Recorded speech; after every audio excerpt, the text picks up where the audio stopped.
আসসালামু আলাইকুম গাইস, দেখেন আমরা এসেছি টিটিপাড়া। এই যে এসেছি মেতরপট্টি রেল লাইনের ধারে আসি বই রয়েছি। আপনারা চট করে আমার লাইফে যুক্ত হন।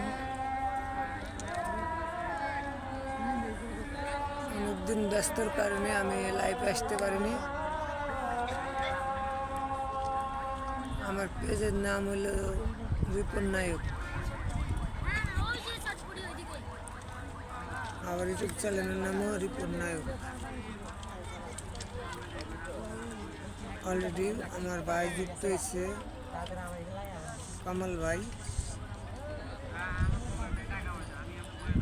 এই যে দেখেন আমার বিআই সিদ্ধি আমার সাথে আছে, দেখছেন। আমরা আসছি রেল লাইনে হাঁটতে হাঁটতে, তো মনে করেন একটু ভিডিও বানাই। এই যে আমার বিআই টাটা দিতেছে। আপনারা যুক্ত হয়ে আমার লাইফে কমেন্ট করবেন, শেয়ার করবেন, সাবস্ক্রাইব করুন। আল্লাহ হাফেজ।